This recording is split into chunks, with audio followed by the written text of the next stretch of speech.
hadith, I've given the quotation. And then Allah subhanahu wa ta'ala says, use your hikmah.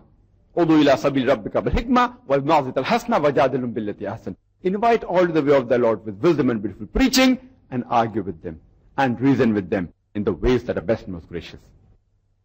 So the remaining part of the answer, I've used human logic to explain why does Islam permit certain things, prohibit the other things, etc. But the final answer, whatever reason we use, alhamdulillah, Allah is the person who knows everything. The final answer is Allah subhanahu wa ta'ala, Allahu alam. He is the person who has the absolute correct answer. We use the help of Allah subhanahu wa ta'ala from the Quran and the Sahih Hadith and supplement it with a hikmah. But the best answer is known by Allah subhanahu wa ta'ala. These may be the most probable reason why Allah has prohibited certain things or allowed certain things. And I would request that if every Muslim memorizes the answer to these 20 common questions, even if he is not able to convince a non-Muslim to accept Islam or make him realize the full truth of Islam, at least, inshallah, he will be able to remove the animosity in the mind of the non-Muslim. At least he will be able to neutralize him. So if every Muslim memorizes the answers to this set of 20 common questions, inshallah, he will at least be able to convince 80% of the non-Muslims. 80%. And this set of 20 common questions, how have they been evolved? You know, because you see on the television, on the satellite, in the newspapers, in the magazines, the media is bombarding information about Islam on the television, on the satellite, in the newspaper, and the magazines, and the majority of the media, the international media, is controlled by the Westerners. And they project Islam in the wrong way, not in the true picture. So these misconceptions are evolved around the mind of a non-Muslim by watching television programs, by reading newspaper, and whatever information they get from this media, they think that itself is Islam. So these 20 common questions are based on what the media portrays Islam as. This set of 20 common questions, a few decades earlier, they were different. After a few decades, they may change. So this 20 common question is applicable for this particular time. And alhamdulillah, whichever part of the world you travel, this set of 20 common questions remains the same. Alhamdulillah, by the grace of Allah subhanahu wa ta'ala, I have traveled to America, to Canada, to UK, to South Africa, here I had come earlier, in Malaysia, in Gulf countries, Saudi Arabia, UAE. Alhamdulillah, the 20 common questions are the same. They remain the same throughout the world. As I said, they arise due to how the media portrays Islam as. There may be an additional one or two questions depending upon the culture of that area or depending upon the surrounding.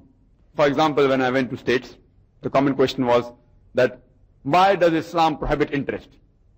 Which may not come in the 20 most common question, but that's common to that particular locality. Or can we have the meat of McDonald's of USA, whether halal or haram?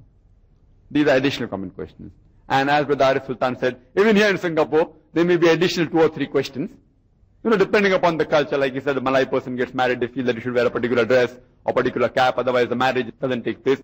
These are additional couple of questions depending upon the locality. But in spite of these additional questions, the 20 basic questions remain the same. And to this 20 common questions, I have added a few questions which are specifically common to the non-Muslims of India. Because Indians constitute about 1/5 of the population of the world. 20% of the world population, they are Indians. And besides that, alhamdulillah, Indians are spread throughout the world. Wherever you will find them. Even in Singapore, many Indians. In America, in Canada, in UK, in Malaysia, wherever you will find Indians. So, invariably, and finally, these even become the common question amongst the non-Muslim throughout the world. And inshallah, I have even compiled the 20 common questions asked by non-Muslims who have some knowledge of Islam. Those who have read certain books about Islam.